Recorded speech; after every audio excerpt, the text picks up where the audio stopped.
राधे राधे मित्रों, स्वागत है आपका हमारे चैनल पर। आज हम बात करने जा रहे हैं कार्तिक मास और विशेष रूप से कार्तिक स्नान की। हमारे शास्त्रों में कहा गया है कि सत्युग के समान कोई युग नहीं, गंगा जी के समान कोई तीर्थ नहीं और कार्तिक मास के समान कोई मास नहीं। अर्थात कार्तिक का महीना सारे महीनों में सबसे श्रेष्ठ माना गया है। इस मास में किया गया स्नान, दान, जाप और पूजा अनंत गुना फल देता है। तो आइए जानते हैं कार्तिक स्नान का महत्व। पौराणिक कथाओं के अनुसार भगवान विष्णु इस मास में विशेष रूप से प्रसन्न होते हैं। कार्तिक स्नान करने से जन्म जन्म के पाप नष्ट हो जाते हैं, अक्षय पुण्य की प्राप्ति होती है, घर में सुख शांति और समृद्धि बनी रहती है, पूर्वजों को तृप्ति और मोक्ष की प्राप्ति होती है। शास्त्रों में तो यह तक कहा गया है कि जो कार्तिक मास में प्रतिदिन स्नान और दीपदान करता है उसे वही फल मिलता है जो हरिद्वार और गंगा स्नान करने से प्राप्त होता है। तो चलिए जानते हैं कार्तिक स्नान का सही समय।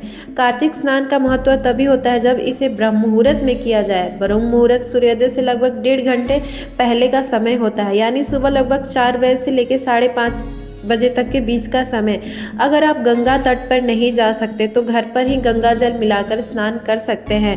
कार्तिक स्नान की सही विधि जानते हैं। प्रातःकाल जल्दी उठकर शौच आदि से निर्वृत्त होकर स्नान के जल में गंगा जल की कुछ बूंदें अवश्य मिलाए। यदि गंगा जल उपलब्ध ना हो तो तुलसी पत्र डाल दे।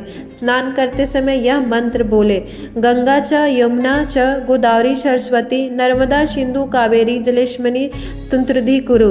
अतः हे गंगा यमुना गोदावरी सरस्वती नर्मदा सिंधु और कावेरी, इस जल में पधार कर इसे पवित्र करें। अब जानते हैं स्नान के बाद पूजा विधि क्या है। स्नान के बाद साफ और शुद्ध वस्त्र धारण करें। पूजन स्थान पर दीपक जलाएं। भगवान श्री हरि विष्णु, माता लक्ष्मी और तुलसी माता की पूजा करें।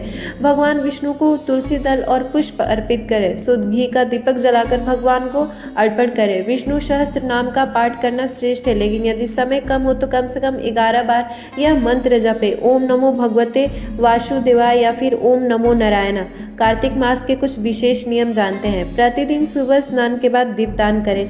शाम को भी तुलसी के पौधे के सामने दीपक अवश्य जलाएं। लहसुन, प्याज और मांसाहार का त्याग करें। सत्य बोले, किसी का दिल ना दुखाए। दान पुण्य करें। तुलसी माता को जल अर्पित करें और तुलसी दल भगवान विष्णु को चढ़ाए। इस मास में भगवान के किसी भी स्वरूप की सेवा, भजन, कीर्तन और हरि नाम संकीर्तन का विशेष महत्व है।